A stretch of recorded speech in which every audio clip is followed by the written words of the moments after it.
সুখী সমৃদ্ধ বাংলাদেশ গড়ার জন্য বাংলাদেশ জাতীয়তাবাদী দলের কোনো বিকল্প নাই। ভাগ্য বদলের রাজনীতি একমাত্র বাংলাদেশ জাতীয়তাবাদী দলের মাধ্যমেই সম্পন্ন হতে পারে। আপনারা সবাই জানেন বাংলাদেশ একটি পরিবর্তিত পরিস্থিতির মধ্য দিয়ে যাচ্ছে। আমি 2024 সালের 11ই সেপ্টেম্বর যে 33 বছর পর ঐতিহাসিক জাকসু নির্বাচন অনুষ্ঠিত হয়েছে, সেই নির্বাচনে আমি স্বতন্ত্র শিক্ষার্থী সম্মেলন প্যানেল থেকে সভাপতি পদে নির্বাচিত হয়েছিলাম।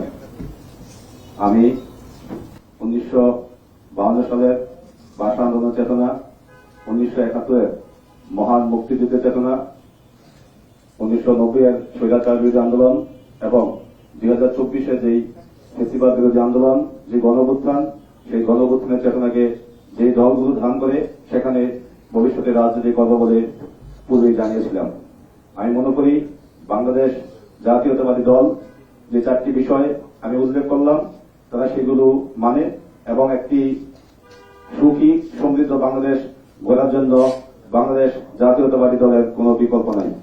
বাংলাদেশপন্থী রাজনীতি এবং বাংলাদেশের ভাগ্য বদলের রাজনীতি একমাত্র বাংলাদেশ জাতীয়তাবাদী দলের মাধ্যমেই সম্পন্ন হতে পারে। সেই চেতনা থেকে আমাদের শহীদ প্রেসিডেন্ট জিয়াউর রহমানের যে বাংলাদেশকে নিয়ে বাংলাদেশপন্থী যে রাজনীতি এবং আপসহীন নেত্রী বেগম খালেদা জিয়ার যে আপসহীন মনোভাব এবং গণঅভ্যুত্থানের তার যেই সংগ্রামী ভূমিকা এবং গণতন্ত্রের পুনরুদ্ধারের জন্য তার যে আপসহীন মনোভাব ছিল, সেগুলো আমাদেরকে বিশেষভাবে অনুপ্রাণিত করেছে।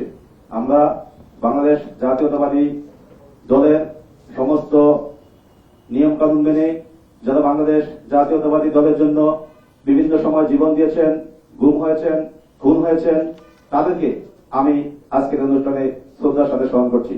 আমি শ্রদ্ধার সাথে স্মরণ করছি বাংলাদেশ জাতীয়তাবাদী দলের প্রতিষ্ঠাতা সাবেক রাষ্ট্রপতি জিয়াউর রহমানকে এবং আমাদের আপসহীন নেত্রী বেগম খালেদা জিয়াকে। আমি বাংলাদেশ জাতীয়তাবাদী দল যে লক্ষ্য, যে উদ্দেশ্য নিয়ে তরুণদের নিয়ে আগামীর যে সুন্দর বাংলাদেশ বিনির্মাণের জন্য তারা যে কাজ করার যে বিভিন্ন সময় বিভিন্ন যে বিষয়গুলো আমাদের সামনে তুলে ধরছে, তার দ্বারা বিশেষভাবে অনুপ্রাণিত হয়েছি।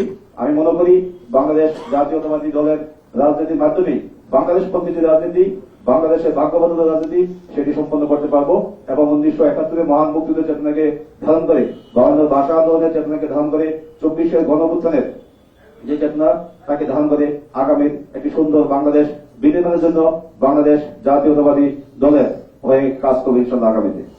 ধন্যবাদ।